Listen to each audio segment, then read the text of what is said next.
ओम नमः शिवाय।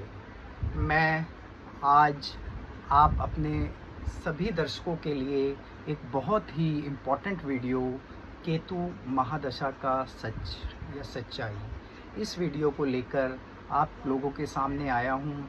तो जिन भी जातकों की केतु महादशा चल रही है, जो मैं बताऊंगा, अगर वह दशा उससे मिलती जुलती होगी तो वो आप मुझे मेरे कमेंट बॉक्स में ज़रूर लिख कर भेजिए और फिर मैं आपको उसके और उपाय भी बताऊंगा।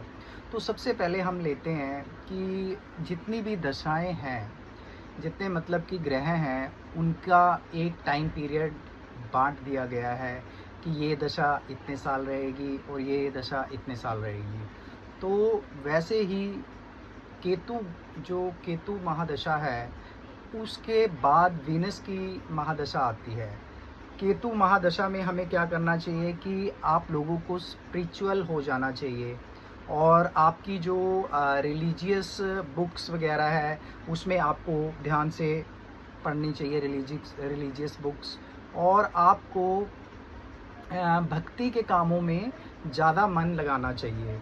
और क्योंकि केतु का जो मेन काम होता है वो आपको रियलिस्टिक थिंग्स, जो मटेरियलिस्टिक थिंग्स हैं, उससे दूर करती है। मतलब मोक्ष का, बेसिकली केतु मोक्ष का एक ग्रह है जो आपको इन सभी संसारिक चीज़ों से दूर करती है।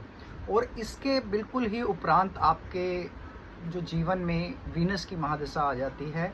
और वीनस की जो महादशा है वो आपको लग्जरी, घर, गाड़ी, पैसा देती है।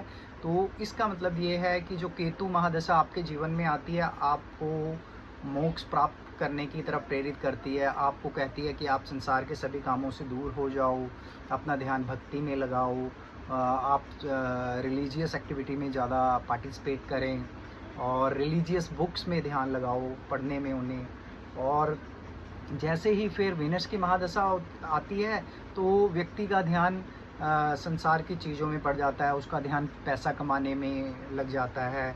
उसको ये लगता है कि मैं सुंदर दिखूं और उसको ये लगता है कि मेरे पास ये वाली गाड़ी होनी चाहिए। तो ये एक संसार का नियम है, हर महादशा के अकॉर्डिंग वो नियम चलता रहता है। तो मैं आपको केतु ग्रह के बारे में जो डिटेल में बताऊंगा कि जो केतु है वह कोई वास्तविक ग्रह या प्लैनेट नहीं है, बल्कि यह एक छाया ग्रह है, ठीक राहु की तरह। राहु और केतु दोनों ही छाया ग्रह है। ये राहु का विपरीत बिंदु होता है जब चंद्रमा सूर्य से आगे या पीछे जाता है, तब उनकी कक्षाओं के छेदन बिंदु बन जाते हैं।